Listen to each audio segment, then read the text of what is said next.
And so on that Saturday, the wrong day of the week, you see, man wasn't going to see anybody at all and give them spiritual life. He was going to get it all for himself on Saturday and share it Monday. But I didn't have time till Monday.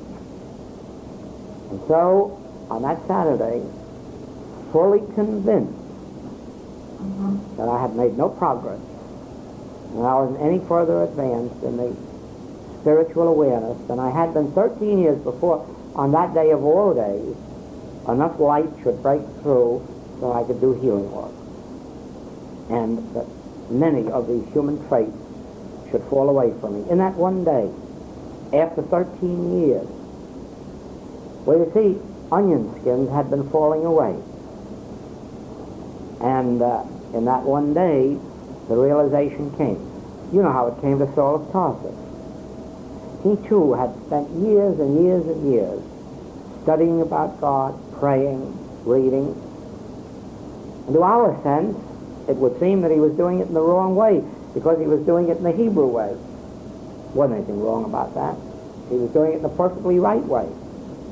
And the proof of it is that in one blinding flash, the full light was given to him.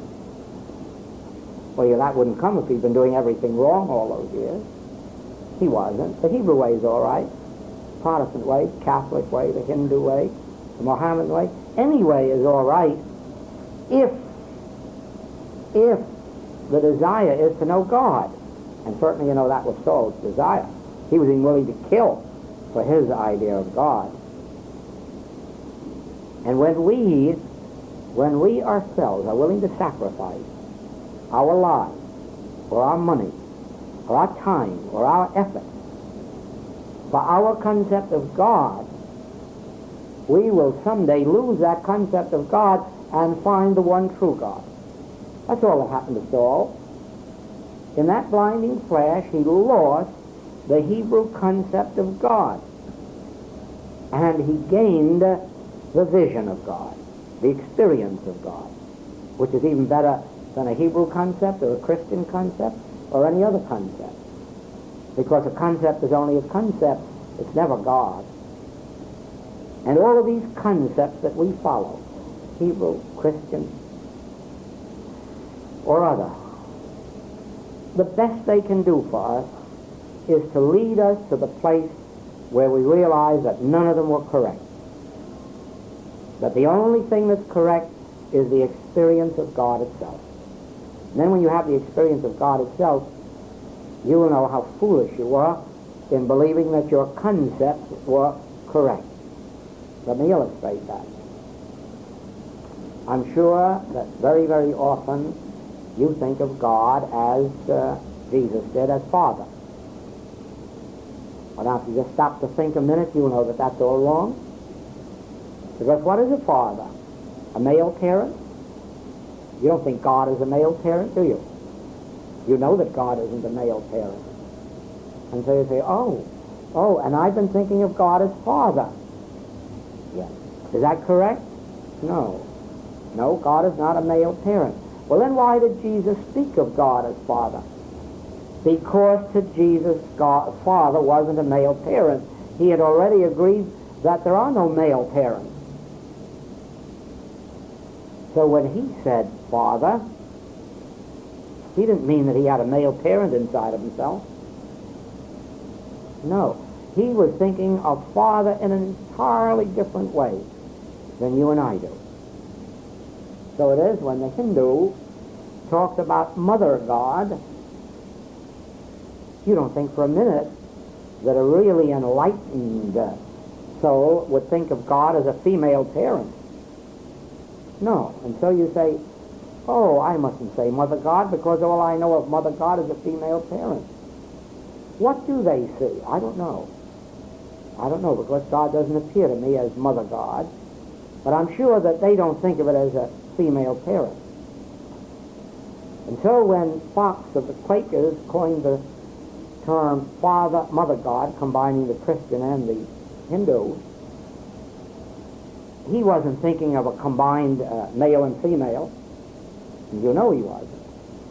You know that he had some inner vision of a spiritual principle that perhaps combined the strength of the male and the tenderness of the female, but merely symbolized Father, Mother, God.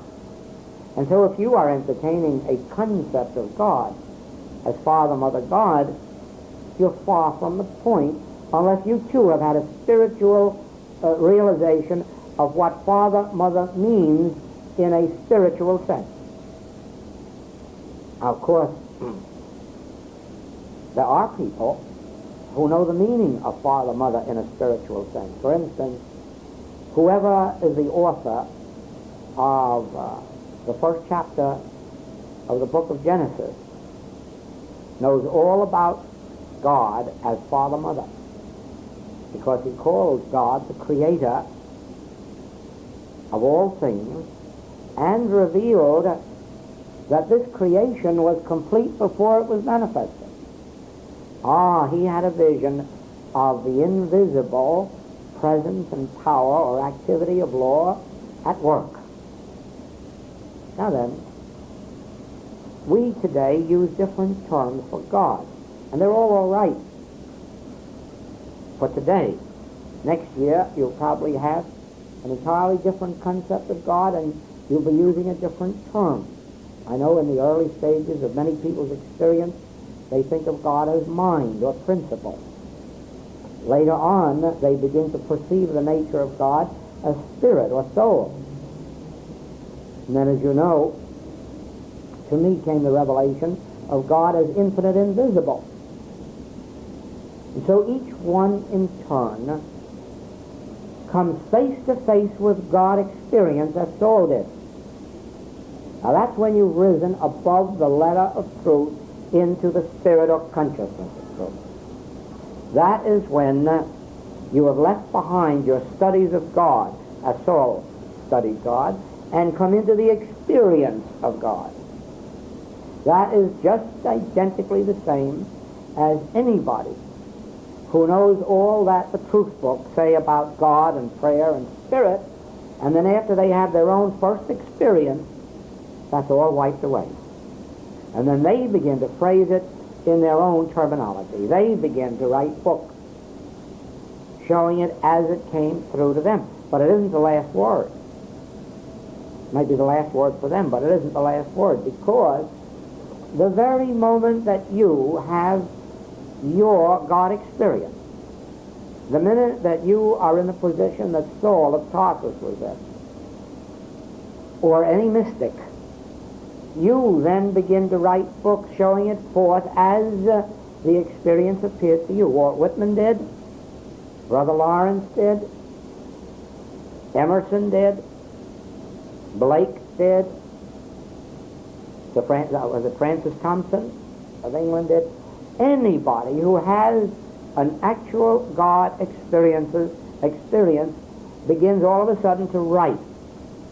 If they don't write books, they write poems.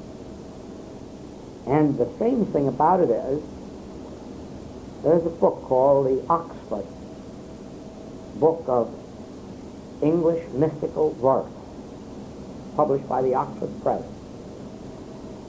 And it contains the spiritual, the mystical poetry. Oh, it must have 75, maybe 100 authors, men and women, who attained the actual spiritual experience. And you see what happened? They all began to write poetry.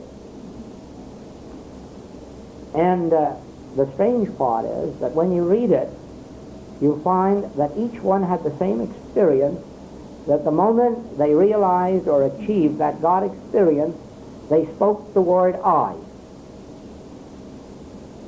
One of them goes so far as to say, before God was, I am. Yes, because before ever there was a concept of God on earth, I am. Because there is nothing before I am, and therefore I am eternal.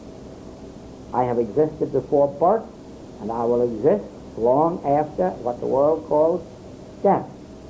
Before any person on the face of the globe ever even thought of a word like God, or a being like God, I am. And you'll find that in that whole book, that everyone agreed on the same thing. And yet each one told it in a different way. Each one had a different experience. Each one brought forth their revelation in a different unfoldment. But they all agreed on one thing. Before Abraham was, I am. I am from everlasting to everlasting. And now you see that when we say that intellectually, it isn't true. Because intellectually, the I that we know was born on a certain date and seems destined to pass out of this phase at another date. And so you see, it isn't true if intellectually we say, I am that I am, or before Abraham was, I am. Because we're speaking of ourselves now as human beings, as we know ourselves. But the moment that transitional thing takes place, which reveals a spiritual light, you say, oh, that I is eternal. Yes, and I am that I. And then you've joined the group of mystics. Then you've joined the Moses, the Jesus, and all those who realize the true nature of that invisible selfhood, which does not glorify itself in the outer realm, but is only glorified by the effects of itself. In other words, the heavens declare the glory of God.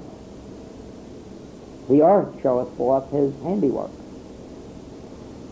And so then, that I which we are in secret now, that I shows itself forth in better health, more ample supply, greater peace of mind, happier human relationships. Not in what the world calls happiness. Don't look for that. You won't find that. That's a state of deadness.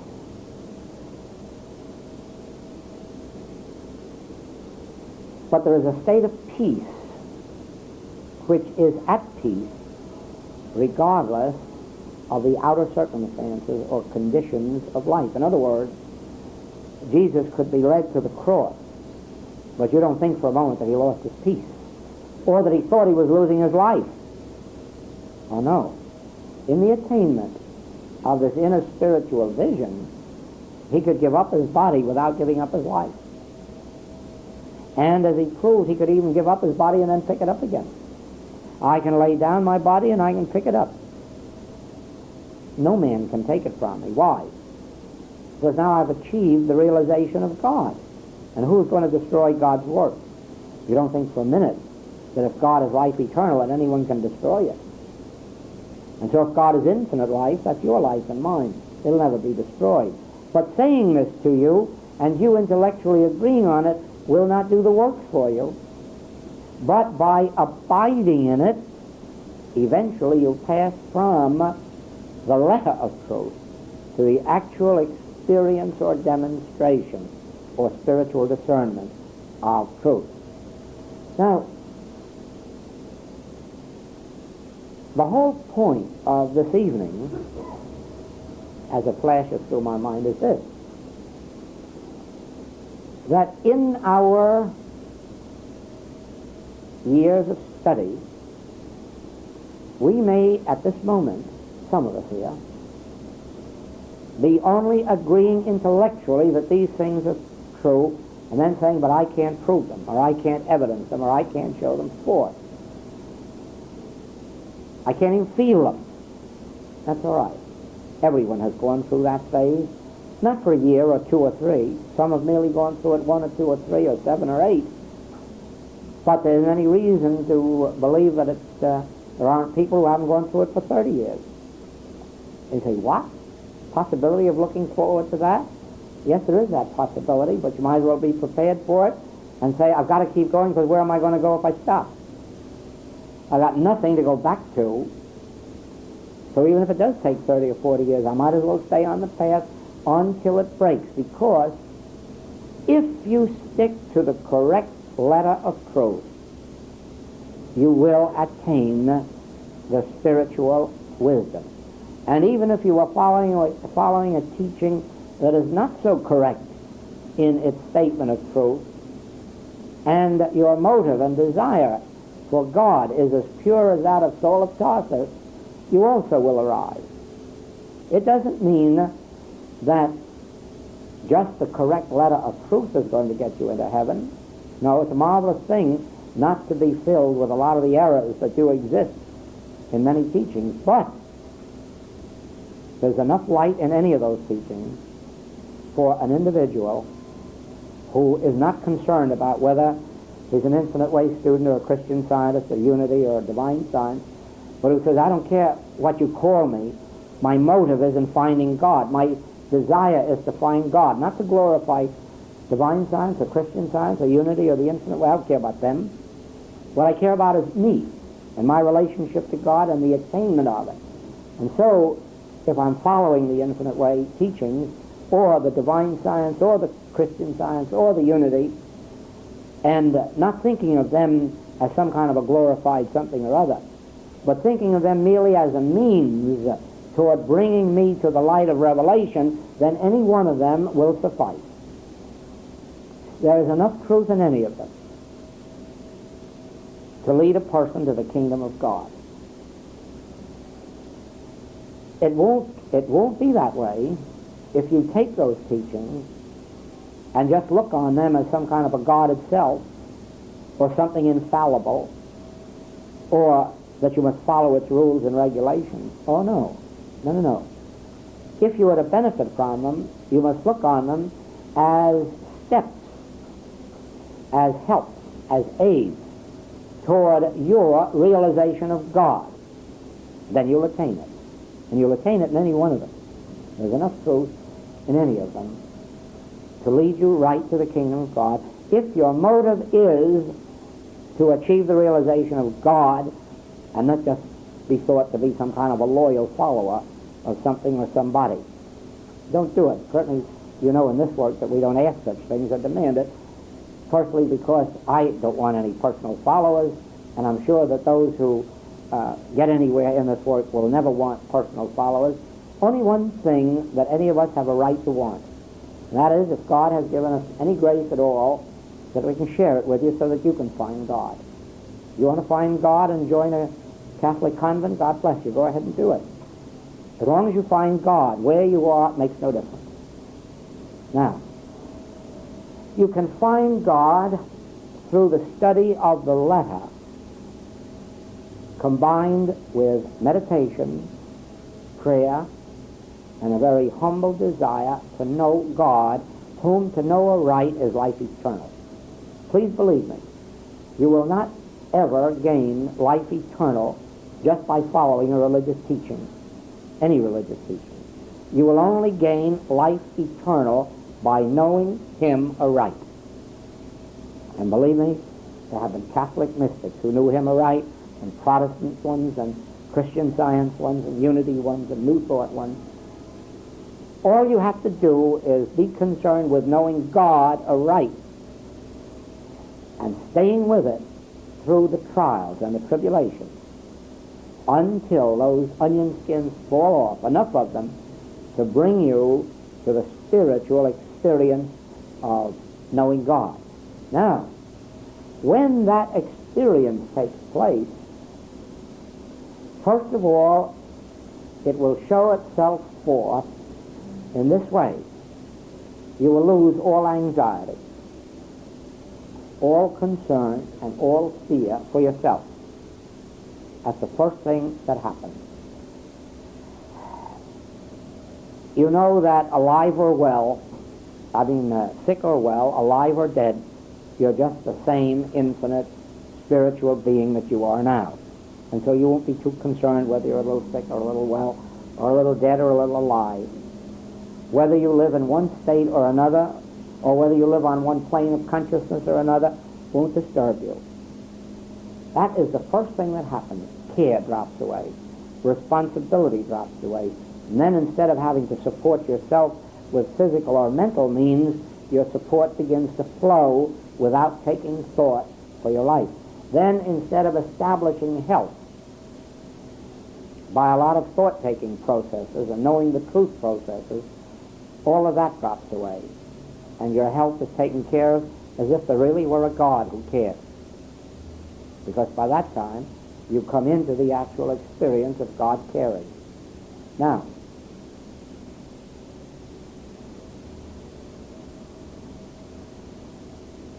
two things happen at this point. Both of them, you have to watch yourself, not let them happen. At least not let them get too big a hold on you. One is you begin to be concerned for your family who don't know this truth. And you want to drag them right into heaven with you. And you better get over that complex very quickly, or they're going to drag you out into their level. You're never going to take them up, I can tell you that. They can drag you down, but you're never going to get them up.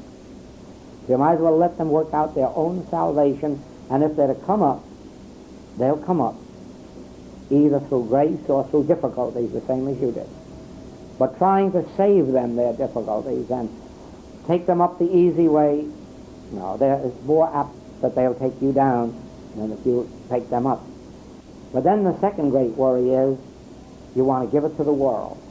Oh, if the world had this. Somebody writes me, oh, come over to England, they need this. And somebody writes, oh, come to Africa, they need this. And I say, brother, if there's any spot on the globe that needs it more than the United States of America, and more particularly Washington, D.C., I would like to hear about it. Oh, it's needed. Oh, yes, that's right. There is one place where it's needed even more than that. It's me. I need it even more than they do. And so do you. You'll be surprised how much we need it. Because no matter how much we've seen of it, we've only glimpsed it. That's all. There isn't anyone here that has done more than glimpse it. As far as I know, there's anybody on earth who has more than glimpsed it. It's true, some are showing it forth in greater degree than others, have glimpsed it to a greater degree than others. But since I'm in this work, I've had the joy, the pleasure of meeting quite a few illumined mystics and souls. And they all tell me the same thing. They're so regretful, so sorry that they have so little to offer because they've only glimpsed so little. And it's true. It's not false modesty. In comparison to what God is, we have just glimpsed the possibilities, the potentialities of the vision. And so let us not get all puffed up with the idea now that we have something with which to save the world, because we haven't. Nobody is going to save the world. It has been my experience that I cannot even save one individual. And I can truthfully say that in 25 years of my work, I don't know of one single soul that I have saved. Not one. I have seen some people, through this unfoldment, come to their own realization and demonstration of God. But they did it. They were longing for it. They were looking for it. They were exposing themselves to it. And then with a little glimpse that pops out for me once in a while, they're helped. But I didn't do it. They did it. We can't save the world. We can't save an individual. All that we can do is bring about our own delivery from bondage to human sin. Then when we have achieved it, those who are open, receptive, and responsive can come and receive a bit of the light that is shining through it. That's all. But they themselves must claim it for their own and demonstrate it. And so don't permit yourselves to get fed up with the idea, now you've had this light, now you're going out and save the world or your relatives or your friends. Keep your spiritual light secret. Keep it sacred. If others discern it, share it with them to the extent of their capacity to receive. But otherwise, keep it secret. Keep it sacred. You may say, are we doing that? Or am I doing that? Yes. Yes, I am. Since this work began, I have never gone any place until I was sent for. I have never gone any place until I was invited. And in most of the cases, I have had lots and lots of invitations before I even went once. I'm still following that plan. I'm not advertising. I'm not putting this in newspapers. I'm not writing it for magazines. I'm not trying to save the world. I'm not going anywhere to carry the gospel. When I lived in California, I stayed in California. When I was invited somewhere, if the invitation seemed sincere, I answered it and went. Now I live in Hawaii, I stay there. When the invitations come and the inner guidance says, yes, go, I go. And so it is that I do not go out to save the world. I stay home and I live my own conscious realization of God. And then when an individual comes over to Hawaii, I share it with them. Or if a group comes, I share it with them. Or if a group invites me to give a lecture or a class, I do it. In just the same way that I came to Chicago this trip without any intention or without any program of trying to save you or carry you to heaven or heal you. I was perfectly satisfied to stay in the hotel until it was time to catch my 6 o'clock plane tomorrow night. But this evening was arranged without me and not for me, and because I was here and invited, it was my joy to come and share this with you. But you can see the difference between doing that and coming here with any idea of selling you the infinite way. No, you came here to buy it or get it or something else. I didn't come here to sell it or give it. You see the difference? That's the way it is in all of our lives.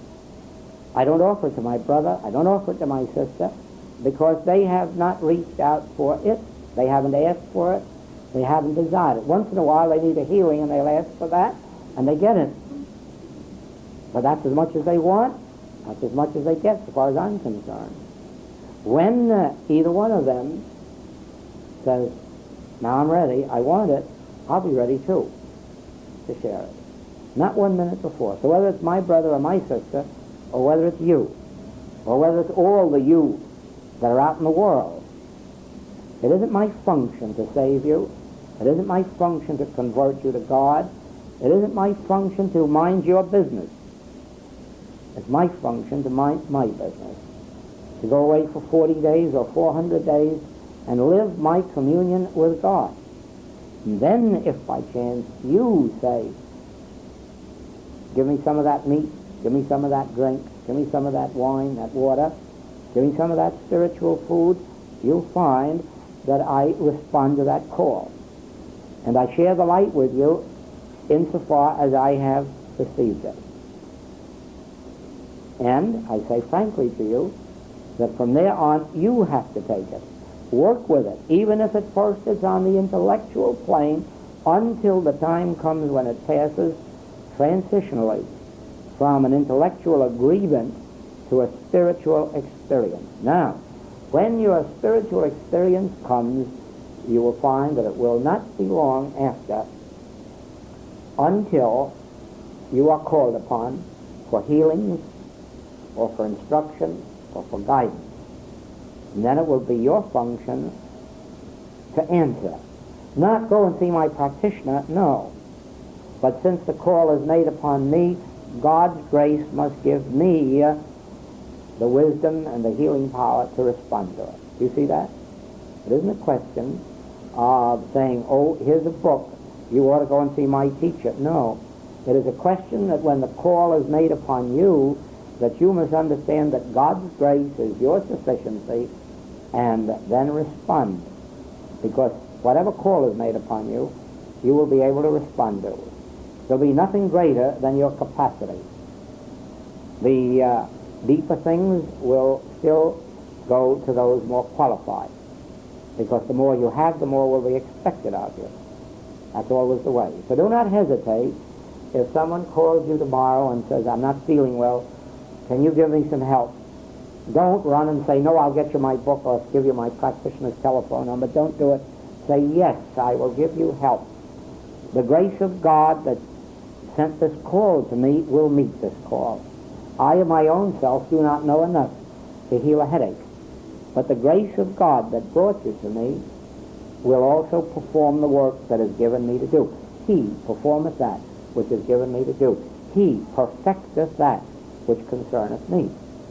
And so if you're called upon to heal or to teach, if you realize immediately that you don't know enough for that, but that the grace of God that gave you the call will give you the answer, you will perform it well.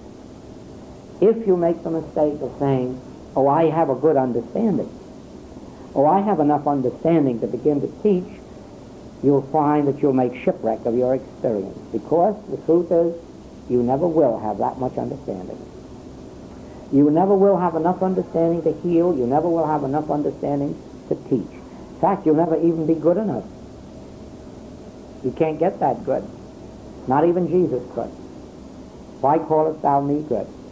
There is but one good, the Father in heaven.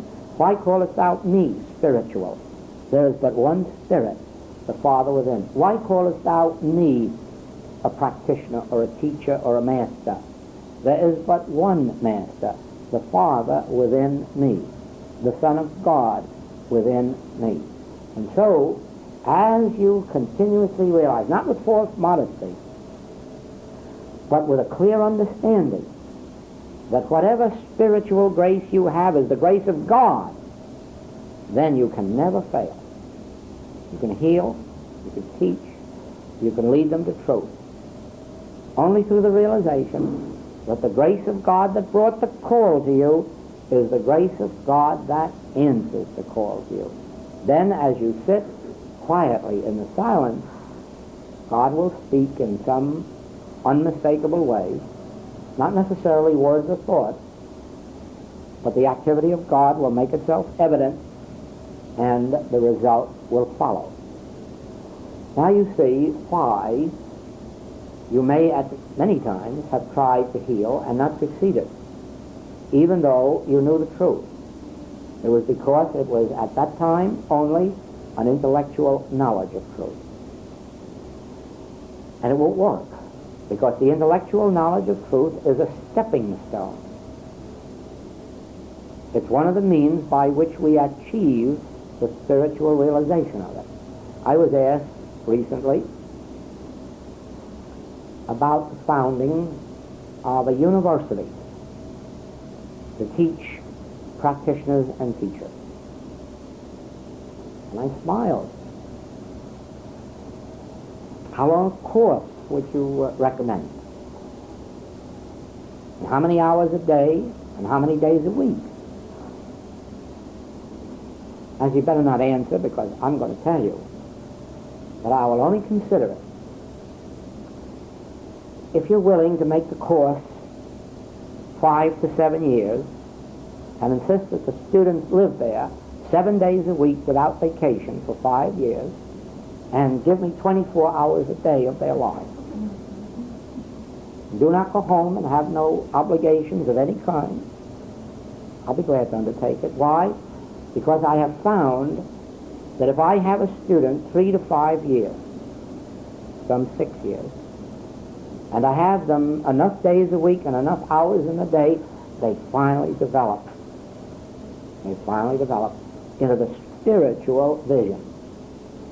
I've never yet succeeded with any student under that, although I have seen students who became practitioners in 24 hours. Well, that wasn't through me. That was through their own inner development. The minute they turned to God, to the Christ, their soul opened and they evolved. And they began healing at once. Now, that had nothing to do with me. That wasn't my teaching. That was their soul development. I have seen other people not only in the Infinite Way, but before that in Christian Science, who with 6, 8, 9 months of work became practitioners, and very good ones. But that wasn't because of the teacher. That was because of their own readiness, their own development. Without that, you can be assured of this, that to turn out an individual, or for you or for me to turn out into capable practitioners, I mean public workers in the ministry, requires years of devotion to one thing. Not the desire to heal, that will defeat the purpose.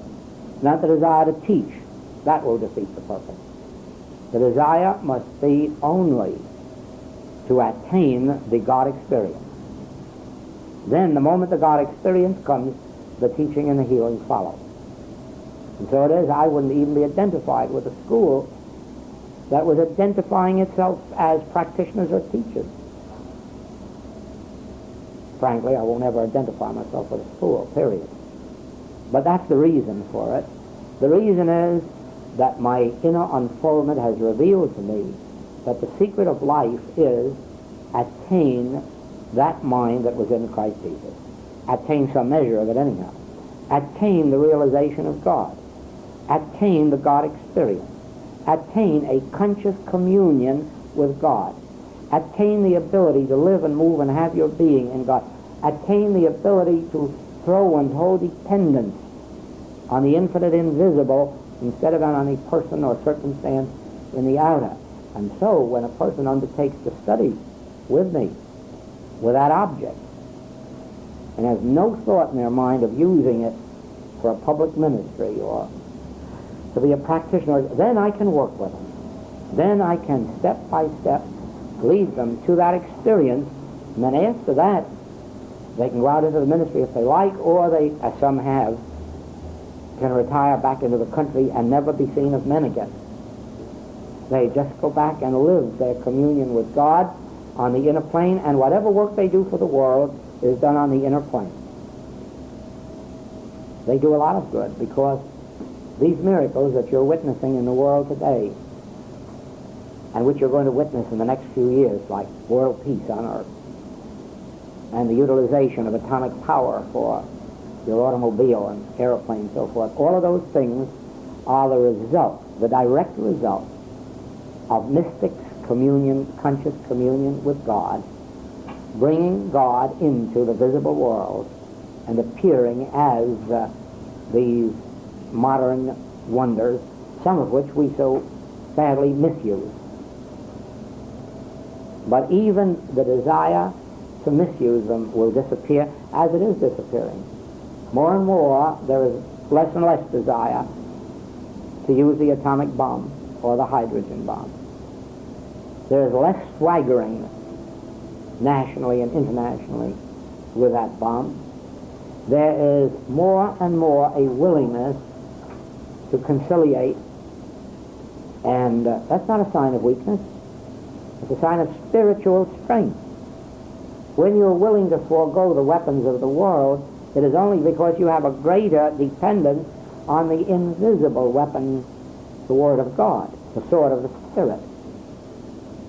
Just as you individually are ready to give up more and more of your medicines and surgeries, you will find yourself with a greater reliance on the infinite invisible, and will in that proportion show forth greater health and harmony without the outer aids.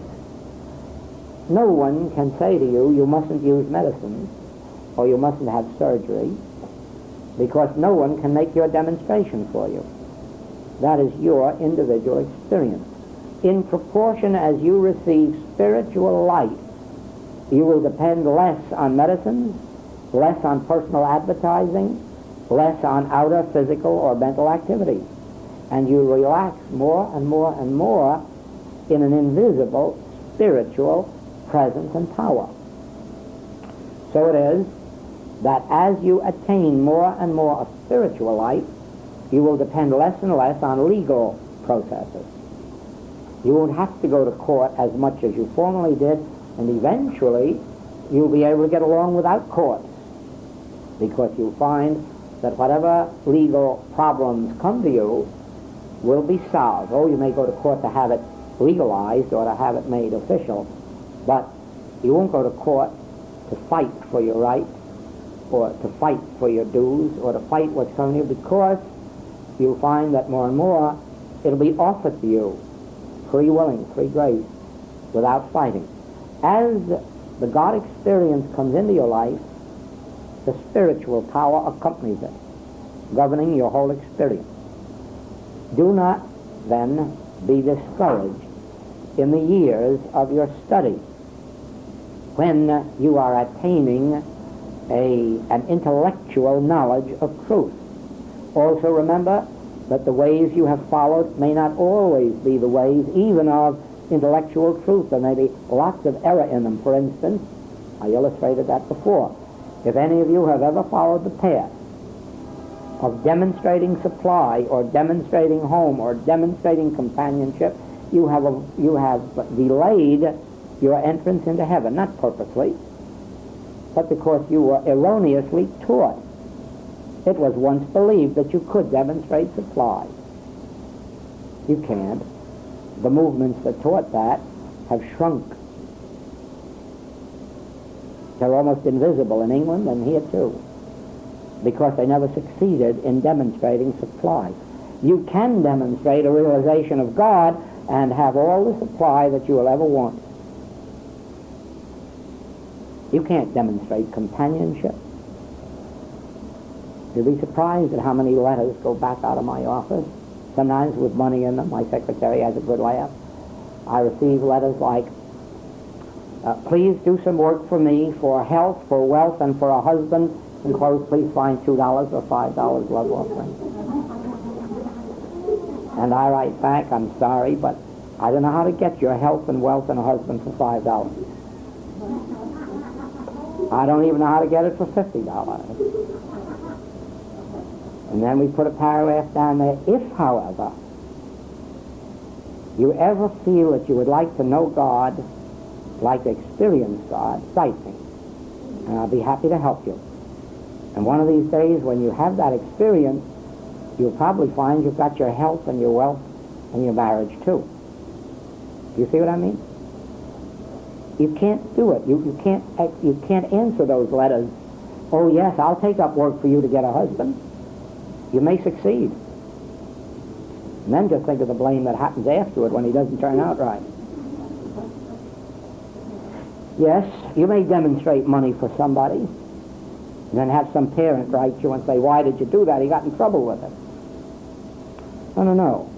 When you demonstrate the grace of God for a person, then the money that comes and the marriage that comes and the position that comes, they prove to be, well, the result of a spiritual unfoldment, and they're harmonious, and they're joyous, and they're progressively good. So it is with all of us. Let us, in the infinite way, forget about demonstrating anything other than a realization of God. Let us pray that we have an experience like Saul of Tarsus. You know, there is no literature at the present moment to tell us how or when Jesus achieved his spiritual realization. There will be, in the next few years, there will be a book revealing the whole story of how and when he came to his spiritual illumination, because the manuscripts now have been found with the whole story of his life. But we do know the story of Saul. We don't even know the story of John.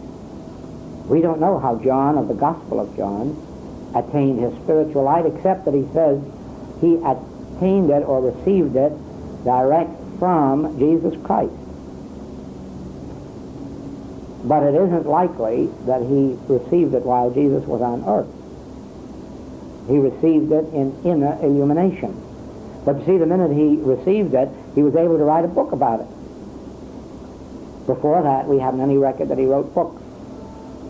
So it is, attain some measure of that mind which was in Christ Jesus. Attain a God experience.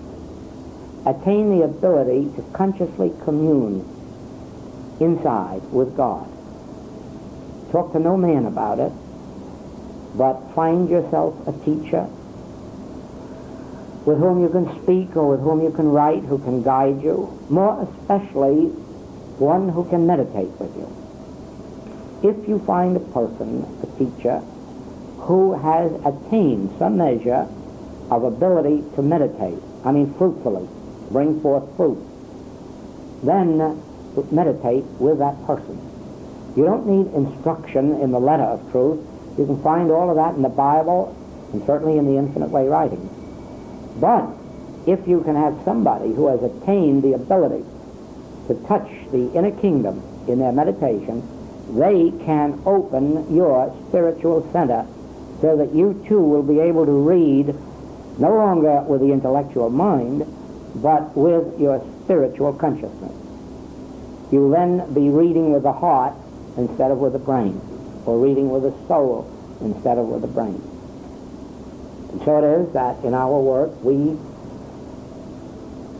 give most of our time and attention in teaching to the meditation work. And whenever and wherever we have someone who has attained the ability to meditate and bring forth spiritual fruitage and harmony, then we encourage that one to do meditating with the students and help them to open their soul, their consciousness, so that they in turn may be able to not only read books correctly, but eventually to write them. Well, I think that I probably have more justification now for making that plain tomorrow. And I'm grateful that on such few minutes' notice so many of you got here. I'm grateful for this opportunity of sharing with you. And I'll say aloha, which means hello and goodbye, until we meet again, because this is a 6-month trip.